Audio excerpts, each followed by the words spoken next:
sürecin ruhuna uygun bir süreç, yani bir yapı yaşanmıyor. Bunu öncelikle bir dile getirmek lazım. İktidar yani başlangıçtaki ivmesini bir daha hiçbir zaman yakalayamadı. Yani Öcalan'ın meclise getirilip konuşturulması üzerinden bir çağrıyla başlayan bir süreci hiçbir zaman yakalayamadı. Hala ayak sürüklüyor. Meclise girince adını bir türlü, yani tam olarak, çok özür dilerim, ben bir kere de söyleyemiyorum çünkü Buyurun. İstediğiniz şekilde izah edin. Yok, sorun yok. Yani şu anlamda söyleyemiyorum. Yani bir yabancılaşma yaşıyorum komisyonun adını söylemeye başladığım zaman. Birbiriyle çok alakasız üç siyasi jargonun yan yana getirilmiş bir komisyon adı o.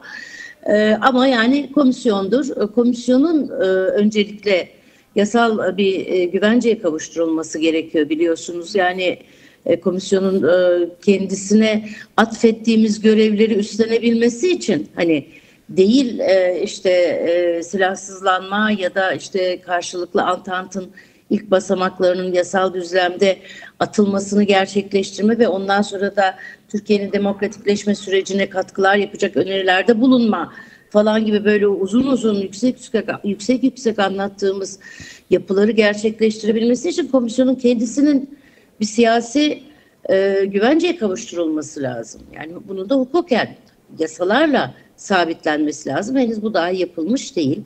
Öte yandan çok şiddetli bir biçimde Türk devleti Suriye'de çeşitli yapılara saldırmaya devam ediyor. Hala geçmişte Afrin'e yerleştirdiği çeşitli paralı cihatçılarla ya da HTŞ'nin içerisinde şu anda sızmaya ve kadrolu olmaya çalışan İslamcı cihatçılarla yakın ilişkisini gizli kapaklı da olsa sürdürüyor.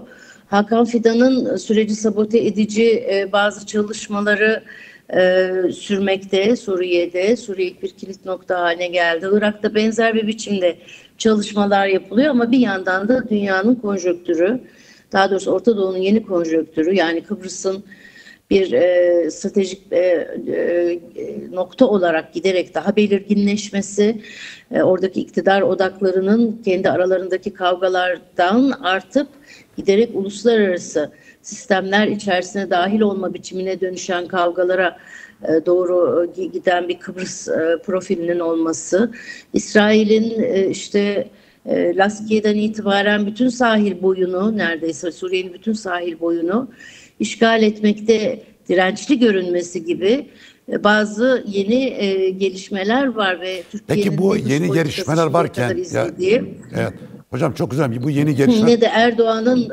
politikaları bunu pek sürdürebilecek gibi değil. Yani içeride olduğu gibi dışarıda da bir topallama söz konusu. Ayak sürmenin nedenlerini bu topallama olduğunu da düşünüyorum ben. Peki bu toparlama veyahut da bu kriz anı, çünkü Orta Doğu'da 7 Ekim 2023'te bana çok şey değişti. Hamas'ın İsrail'e saldırısı, İsrail'in Gazze Savaşı, Lübnan'da olup bitenler, Suriye'deki rejimin çöküşü, en son İsrail-İran Savaşı ve halen bu savaşın tekrardan başlayacağı yöndeki söylenen sözler son birkaç haftada yansıyor basına. İşte az önce sizin söylediğiniz bu Kıbrıs meselesinin tekrar gündeme girmesi, Hindistan'ın da Hamburg'a ulaşacak ticaret ve enerji koridoru açısından Akdeniz'in gündeme gelmesi. Bütün bu kriz ve kaos ortamında Türkiye'de bir rasyonel akıl öne çıkamıyor mu sizce? Yani burada problem sadece AKP'nin iktidarının devamı meselesi midir?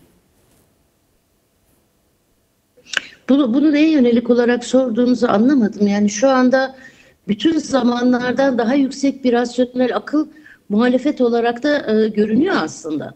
Yani iktidar açısından 5-6 yıla oranla çok daha uygun bir noktadayız gibi geliyor bana. En azından AKP'yi bir müzakere masasına oturtmayı başarabildi halk. Evet. İktidar açısından söyleyeyim. Yani iktidarın, hani Hakan Fidan dediniz ya, bu işi provoke etme. Yani ortada böyle bir tehlike durum varsa neden iktidar veyahut da Türkiye'deki devlet daha rasyonel düşünmüyor? Şu barış meselesini daha ciddi alayım, daha tutarlı adım atayım. Galiba bazı kavramlar üzerine biraz daha düşünmemiz gerekiyor. Mesela bu rasyonel kavramı üzerine. Siz bir devlet aklının olduğunu ima ediyorsunuz anladığım kadarıyla. Oysa bizim analizlerimiz yani şu anki iktidarın kendisinin neoliberalizmin en şiddetli illegal ve informal formlarıyla birleşerek sadece bir avuç yani nasıl diyeyim, yandaş da demek istemiyorum onlara çünkü değiller, yani bir ideolojik yapı da yok ortada. Bir avuç suç çetesinin kendisini kendi çıkarına dair bir rasyonel yapı araması, yani bu da rasyonel, anlatabiliyor muyum? Yani rasyonel derken hani halkların çıkarına bir iktidar yapısından söz etmiyoruz biz şimdi burada. Yani yapmayın bu, yani son 10 yıldır hani Türkiye'deki yapı otoriteryen midir, totaliteryen midir? Bunu tartışıyoruz. Bunu tartıştıktan sonra da hani Türkiye'nin çıkarına ya da halkın çıkarına, toplumun çıkarına hareket edecek bir rasyonel akıl bekliyoruz. Şimdi karşıdaki masada ne olduğunu çok ciddi bizim teşhis etmemiz lazım. Bir rasyonel güçle masaya oturulmuyor.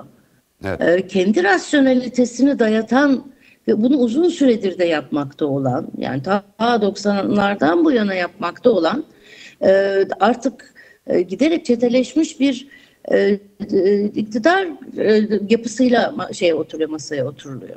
Evet. Yani her ne kadar devletle masaya oturduğumuz düşünülse de sonuçta olan bu. Yani onun buradaki temsil yüzü güvenilir bir yüz değil. Ama rasyonel tabii ki. Evet. Kendine rasyonel. Bu rasyonel kavramını ben böyle kullanıyorum. Yani güvenilir olmamasına rağmen bir barış için oturulabilir bir İslam masası, öyle değil mi? Çünkü bunun tersi... Şimdi bakın Evet. yani müzakere, ondan sonra pazarlık, çatışma, bütün bu kavramların çok birbirine karıştırıldığı bir dönem yaşıyoruz anlaşılan biz. Bir devlet yapısıyla ve bunun sözcüleriyle pazarlığa girişmek, üstelik bunu da hani kendi bildiklerini doğrulatmaya çalışarak, kendi bildiklerini sürekli tekrarlayarak, en geniş halk kesiminin desteğini almaya çalışarak yapmaya çalışmak bir masada boyun eğmek demek değildir. Bir müzakere süreci bu. Tarafların birbirine çok güvenmesi de gerekmiyor. Evet. Şimdi Zaten güvenmiyorlar. Yani hani her zaman söylenen şu, hani böyle bir yapıya güvenilir mi? Hayır, güvenilmeyebilir. Güvenilmeyebilir. Bu güvenilmeme mekanizmasının önlemleri alınır. Ama ben biraz daha hani şeye dönmek istiyorum. Daha olumluya dönmek istiyorum. Yani bu analizlerden ziyade evet. ne yapmalıyız, nasıl yapmalıyız falan. Biraz bunları da konuşalım istiyorum izninizle. Şimdi tabii mecliste bir komisyon kuruldu. Az önce siz bu meclisindeki kurulan komisyonun ismini de tuhaf buldunuz. Doğrusu hepimiz tuhaf buluyoruz. Çünkü işte milli dayanışma, kardeşlik, demokrasi gibi aslında hani çok böyle birbiriyle çok uyuşmayan kavramların bir araya getirildiği bir isimlendirme. Ama burada bu komisyon bu anlamda, pozitif anlamda nasıl işlevsel olabilir? Çok işlevsel olabilir. Bir kere şimdi biliyorsunuz iyi bir adım olarak aslında savaştan zarar görmüş olan çeşitli tarafları dinlemeye başladı. Şimdi bu geçmişte bizim 2013-2015 arasında Güney Afrika modeli olarak adlandırdığımız ve oradan örnek aldığımız bir yüzleşme modeli. Ve hani savaştan zarar görmüş olan tüm tarafların eşitlendiği ve kendi duygu, düşünce ve uğradıkları hak kayıplarını savaş nedeniyle anlatabildikleri, samimice anlatabildikleri bir masa anlamına geliyor. Yani meclisin masasının bu seslere açılması anlamına geliyor. Şimdi bu bir muhataplık meselesi. Bu muhataplık meselesinin meclis komisyonunda böyle yer alması olumlu. Ancak bu 2013-2015 dönemi için daha olumluydu. Şimdi tarafların bu muhataplık ilkesini mecliste sabitlemeleri ve ayrıca da kendi kadrolarını, kendi yapılarını, hani her iki tarafa da söz hakkı veriyoruz, dinliyoruz gibi sözlerle yatıştırmaya çalışmaları, endoktrine etmeleri meselesi tabii ki kıymetlidir. Fakat burada bir mesele daha var. Yani şu var. Yani Türkiye'deki kamuoyunun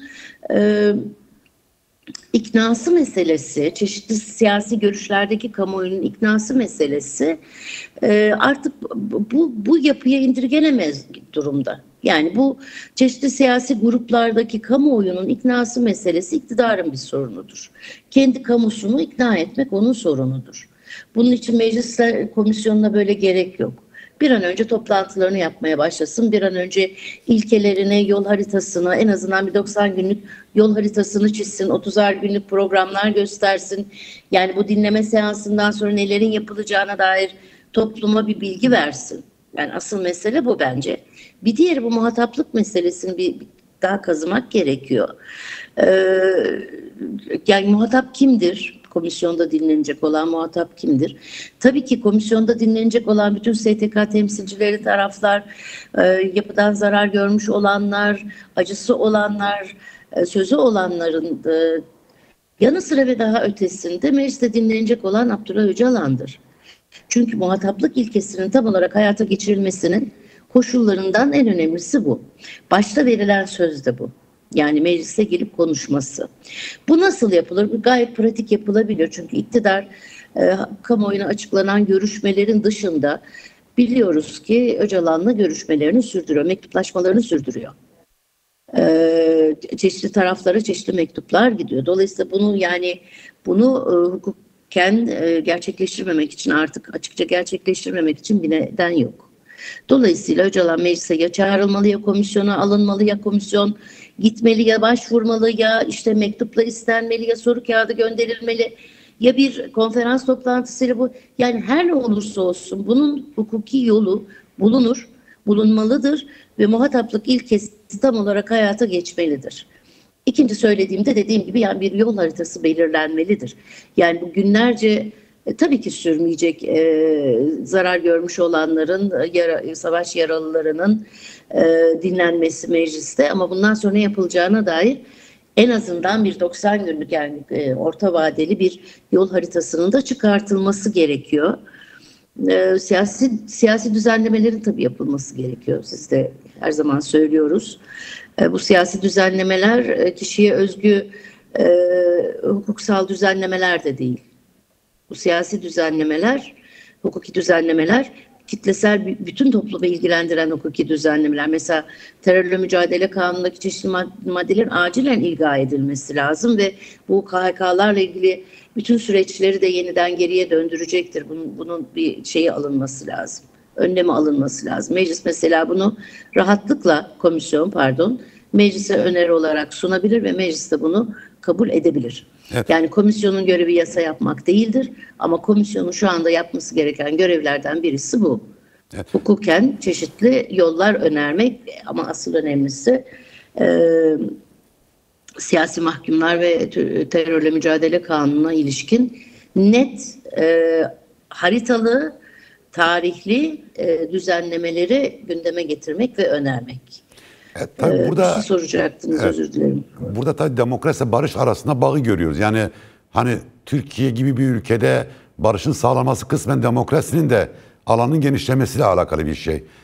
Siz yani bu az önce saydığınız adımların atılması demokratik alanı genişletecek, ama şu anda mevcut durumda nasıl bakıyorsun bu mesele? Yani barışla demokrasi arasındaki bağ ne kadar önemli? Çok önemli, doğru. Fakat şunu da hemen gündeme getirmek lazım. Evet, kopmaz bir bağ var, doğru. Ama şunu gündeme getirmek lazım. Şu anda yaşadığımız müzakere süreci, görüşme süreci dünyada yaşanan ilklerden bir tanesi. Kendine ait, kendine has dinamikleri var, yapısı var. Kamunun zorlaması ile gündeme gelmiş olan bu yapılaşmayı yine kamu ve demokratik yapıların kamuoyunu oluşturmasıyla ilerleyecektir bu. Yani bu şimdiye kadar örneğini gördüğümüz hiçbir şeye benzemiyor. Bunun için onur duymalıyız bence biz. Yani Türkiye toplumu, Kürt halkı, Türk halkı bundan onur duymalı.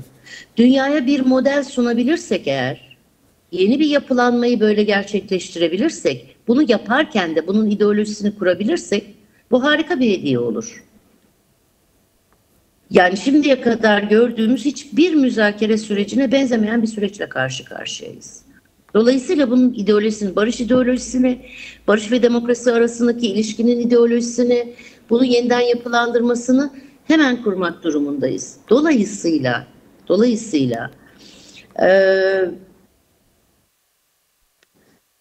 notlar aldım, onlara bakıyorum. Bu demokrasi yapılarını, demokraside nelerin yapılabileceğini net bir biçimde programlarla, parti programlarıyla göstermeliyiz. DEM Parti'nin biraz harekete geçmesi gerekiyor.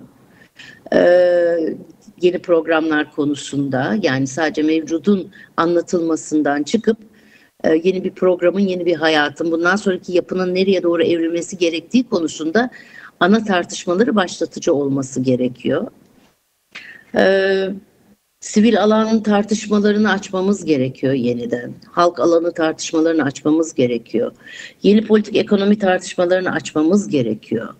Değil mi? Yeni tartışmalar söylememiz gerekiyor. Bizim yeni sözler söylememiz gerekiyor. Bakın biraz önce ben Baskın Hoca'yı dinledim.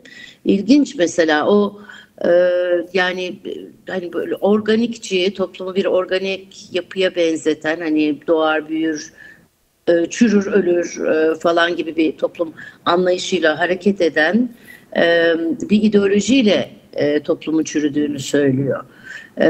Şimdi yani biz sosyal bilimciler bir toplumun çürüdüğünü söylemeyiz.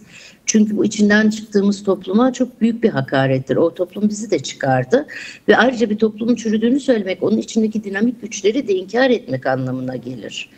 Ama tabii böyle hani bu evrimci, ilerlemeci, oryantalist yaklaşımlar, hani bir toplumun çürüdüğüne dair, yok olduğuna dair, devletin onu çürüttüğüne dair analizler bizi de yeni bir toplum arayışından uzak tutuyor.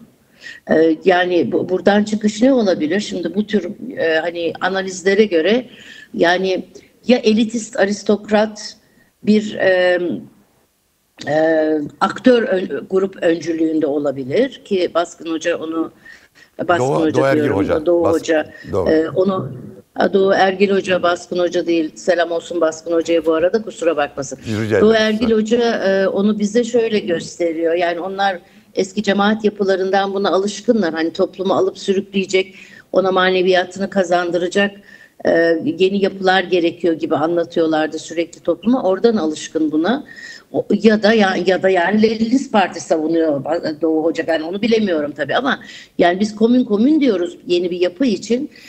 Böyle hani devleti yeniden diriltmek, devleti yeniden yapılandırmak gibi bazı tartışmaları artık buradan bir çıkarmamız